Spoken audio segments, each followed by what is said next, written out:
I am so excited to be here talking today to Rebecca Frech. She is author of Teaching in Your Tiara, a homeschooling book for the rest of us. Welcome, Rebecca. We're glad to have you here on The Gist.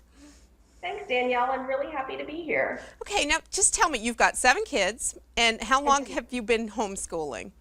Um, we're getting ready to start our 13th year. Wow, that's a big commitment. I know because we're homeschoolers too. So when I was looking through your book, I really enjoyed your very practical kind of can-do approach to most things, because I think that's one of the scary things about homeschooling is that it feels so daunting that people feel like they either can't take it on or they get lost in the details. Is that what motivated you to write this book? That's a big part of it. It seems like such an awesome and overwhelming task when you first begin, and you just don't really know where to start. And back in the beginning, all I wanted was somebody to sit me down and go, okay, look, here's the real deal. This is what it really looks like, and this is how it is, and this is how you get through the day to day. Well, yeah, and we all need that, I think, because I know early on I really panicked. And did you ever have a moment that you panicked in your homeschooling and thought, I can't do this? Oh, I think I have those moments at least once a week. I'm glad you admit that you continue to have them. And that's part of what I really appreciate about your approach is that kind of mom in the trenches next to you kind of thing. And that's a really great thing in this book. So anybody who's thinking about homeschooling, let's say a mom that you just met was talking to you about possibly thinking about homeschooling, what kinds of myths would you want to debunk when you were having that first conversation with her? I really want to debunk the idea that you have to have some sort of superhuman patience in order to homeschool, Hmm. because that's just something that none of us have. I've never met a homeschooler who has any sort of superhuman anything. And patience is just one of those things, it's like a muscle, and the more you use it, the bigger it grows and the more you have of it. And so you don't have to have superhuman patience or intelligence or brilliance or any of those things. You just have to genuinely love your children and want them to succeed and be willing to do whatever it takes to get them there. Yeah, that's a great approach, and I really appreciate that. And also, how does your husband feel about homeschooling? Because I know some couples, that's a source of conflict where one wants to homeschool and the other doesn't. Has that ever been an issue for you? Not anymore, it isn't. Now he's one of the biggest proponents, but in the very beginning, he thought I was an insane person for wanting to do this. He had never met a homeschooler, he'd never heard of homeschooling, he just couldn't imagine why I would possibly want to do this. So, And what do you think um, has made him come around? Is it just the success that you've had or the kind of family life you've been able to foster? it's all of those things, but I also think that he can see the kind of people that we're raising and the adults that our children are growing and turning into. And I think that he really credits the fact that we have homeschooled them and been able to really mold them and help them grow um, for for the success that we've had with the people that they are. Right. And now that said, do you think homeschooling is for everyone?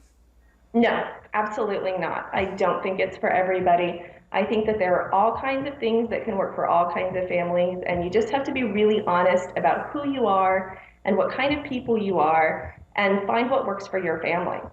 Now, if someone was discerning maybe whether or not they should homeschool their children or homeschool a particular child, what kinds of questions would you advise them to ask themselves in that process? Well, I think that they should begin with, do you really like spending time with that child? Because the truth about homeschooling is that our children don't leave. Right. They're home all the That's the pro time. and that's the con, right? So if you're a person who needs to be out of the house and you need to have a social life above and beyond your children just for your own sanity, maybe that's something you need to really, really look at.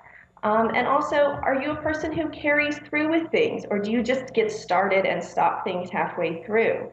And if you are a starter but not a finisher, is that something that you can rely on your husband to help, maybe drag you along and say, Right. we have to keep going. That doesn't get to stop just because it's, October and it's hard today. Right. Now, So you have high school homeschoolers, is that correct? my oldest is starting her senior year this year. Okay, because that's a stumbling block I think for many homeschoolers is when they reach that high school age, they panic and think I can't do this. What kind of advice would you give to people who are considering homeschooling an older child? I would say start off by finding some veterans in your area, talk to them, find out what the laws are and how it works, and also a high school student who is just being brought home for the first time, they really worry about their social life and are they going to have friends and how bored are they going to be just stuck at home with mom. So you really have to reach out and help them find their peer group and do that pretty quickly in order to keep their attitude up and them really positive about what you're doing. And what are some ways that you've found to do that in your family? Because it can be tricky depending on where you live. There may not be a large homeschooling support community. So what are some pieces of advice you might give to parents who want to homeschool high schoolers but are very concerned about that, finding a social network? Well, and we're very, very blessed that we live in Dallas where such a huge number of students are homeschooled. But if you're in a smaller area, I would start off with your local homeschool support groups. And you can just find those by Googling the Yahoo groups and putting in homeschool group in your area, and you'll find them. And then just send an email that says, hey, we're starting to homeschool and we have a high schooler, and who else has one? And would they like to get together to hang out? And then I would try and find the youth group at your church and go to the director and say, we're homeschooling our kid. Can you help us find the nice kid? Because I promise that your youth director knows who those nice kids are. And then last of all, sports. Sports and activities, extracurriculars are always a really great place to find other children. Whether it's music lessons or soccer or football, or, my daughter's a cheerleader for the Homeschool Athletic Association here, or dance classes, just whatever it is that strikes their interest. Great. Those are some really great positive pieces of advice and really encouraging words from you for would-be homeschoolers. So just before we finish up here, if people are out there, some viewers might want to be checking out your book, where can they find it?